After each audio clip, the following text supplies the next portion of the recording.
Hello everybody, this is Robert at Prophecy Spotlight number 31. This is going to be a new style of presentation. I'm going to use PowerPoint because I would like you to see the verses. And on the right corner you're gonna see me in a small window. That's Robert here. Okay, before we start, I'd like to extend my thanksgiving to Sylvain Robineau, who has been a great help in helping me with these things. He spent a lot of hours, and thank you again, Sylvain. I really appreciate that.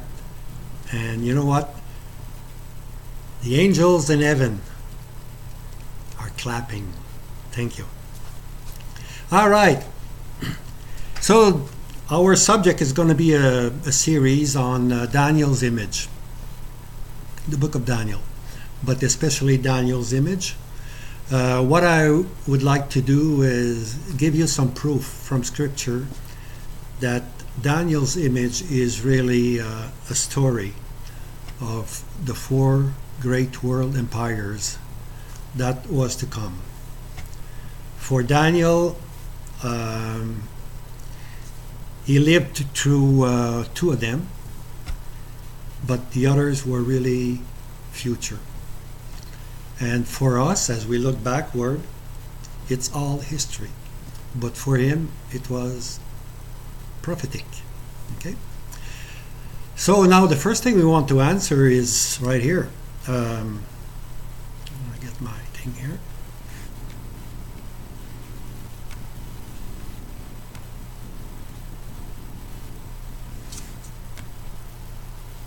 Okay, here we go. I want to answer this here. There it is. How does one know that it actually speaks about world empires? We always heard that these were world empires, but how certain are we? Can we prove it? And that's the purpose of this presentation, a proof from Scripture that Daniel's image speaks about the four world empire. So there's your image or statue. Of course, it was a dream that Nebuchadnezzar had, and Nebuchadnezzar asked the wise man from Babylon to see if they could give him the interpretation. But he was a wise man. He did not only ask for the interpretation of the dream, it seems he forgot all about the dream. So when he told his wise man, he said, "Give me the interpretation of the dream." And the wise man said, "Well, give us the dream." He says, No. You give me the dream and you give me the interpretation. That's quite something else. So anyways, Daniel will come along and will help Nebuchadnezzar to understand the dream. Now it's important to say, maybe as we start, that the first 6 chapters of Daniel were all written in Aramaic, in the language of these people. And they have no excuse for not understanding. If it was another language, not their language, then it would be different. But it is given in their own language. So these world rulers, will not have any excuse to say, "I did not understand." It was in their own language. Okay, when we get to Daniel's dream, then it is in Hebrew. That's something else. Okay. So, like I said, the purpose is to show that Daniel's image is really 4 world kingdoms to come. And by doing this, God gives us the full history, of man's responsibility entrusted to the nations. Okay. Now let's go to the first. Now we're going to do, every time I change empire, I will stop the video, so it won't be too long, Overall, it's going to be long. but on short presentation like that, you'll be able to follow. And if you do have questions, please do not just write. Ask me those questions and I'll try the best to answer them. Okay, so the first Gentile empire, and that we're reading from Daniel 2, and of course the thing we read is that the head was of fine gold. So we're going to take first of all the head. Okay, that's the first part. Now the head was of fine gold. So we can actually say that this was the Babylonian Empire. And now we read from Daniel 2 that before the end of the days, 4 kingdoms will appear. So here we're getting there now. Daniel speaks about the end of the days. And it will bring forward 4 kingdoms that will appear during that period before the end of the days. So like I said, Babylon and the Chaldeans were the first empire. Now we want proof from Scripture, so this is going to be our first proof. In Daniel 2, verse 38, it is said, "Thou," that is to say Nebuchadnezzar, "thou art this head of gold." Okay, so there's no doubt that Nebuchadnezzar is the leader. He's the head of gold. Okay, and after thee shall rise another kingdom inferior to thee. That's Daniel 2, verse 39.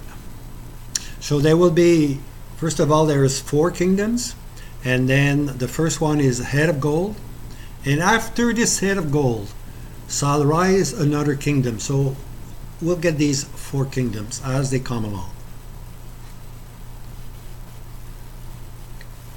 Now I'm picking up a verse from Jeremiah 27.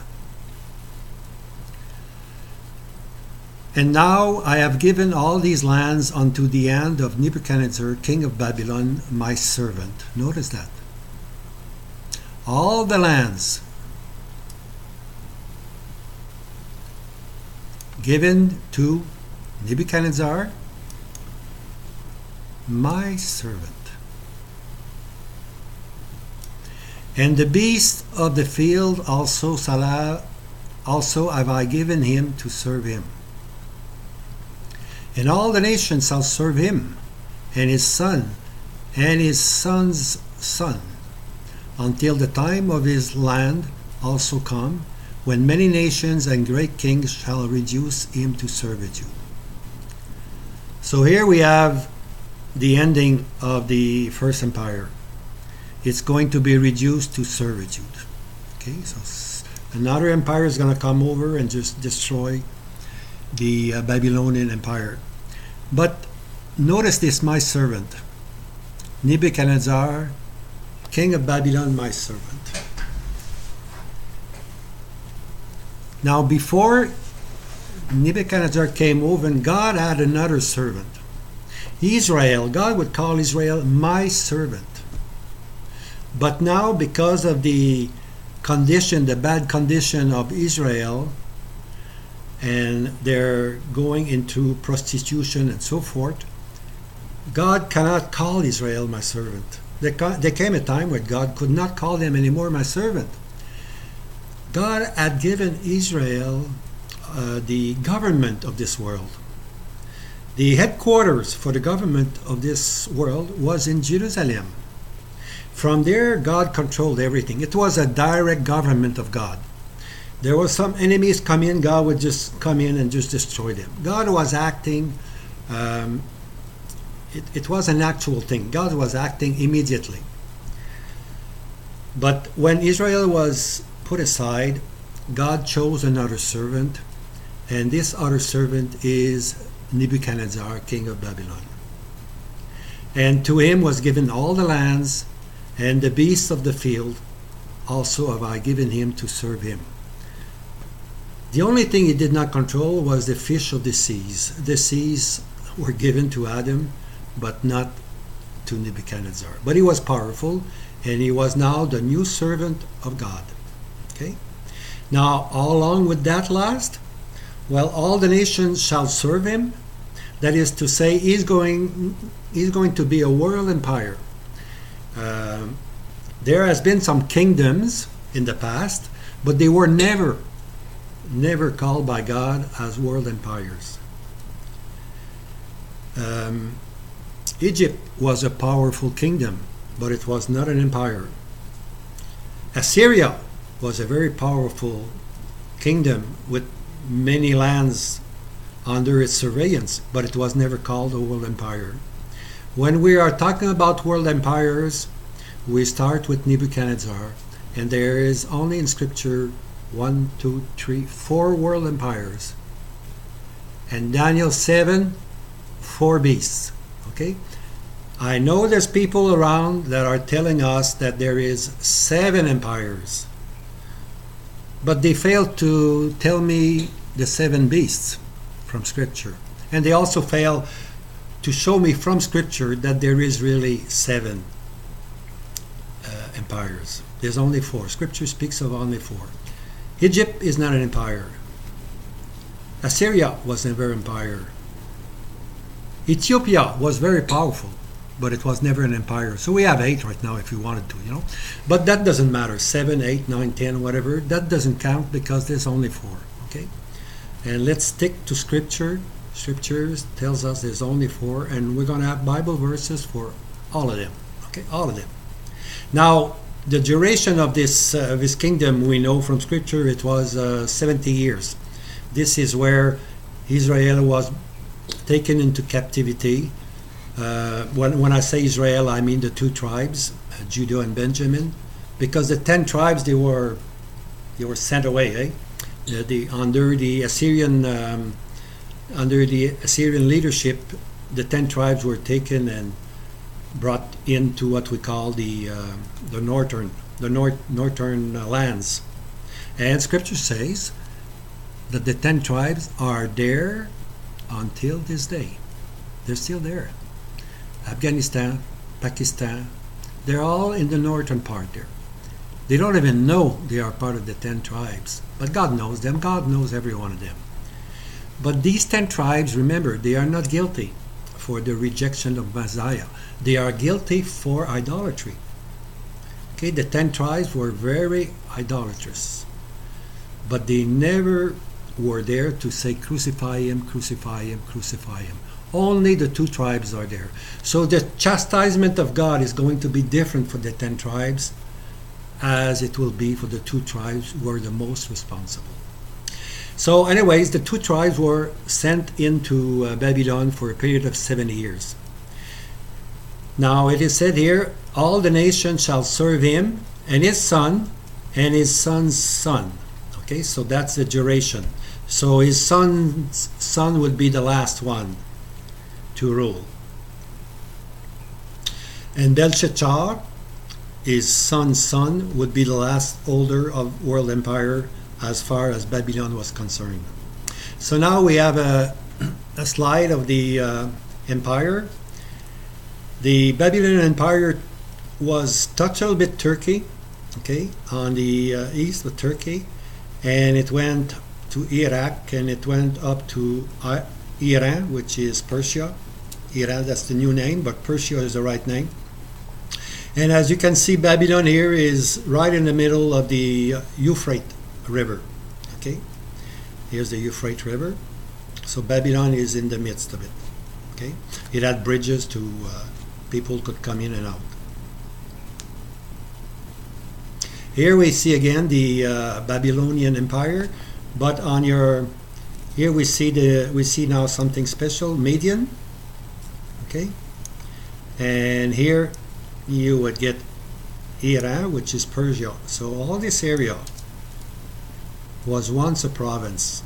Okay, but the province grew bigger, bigger, and bigger, and eventually they were tired of paying taxes to Babylon, and they just took over Babylon. That was the downfall of Babylon, the empire.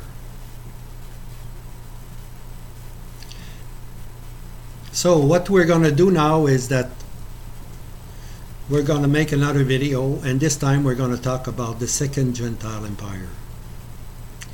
Okay, which is going to be the Medes and the Persian. Okay, it's called Media-Persian Empire. It's going to be the second one.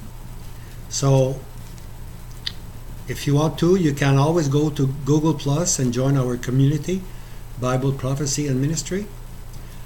Our YouTube channel is called Prophecy Spotlight. You can go to there also.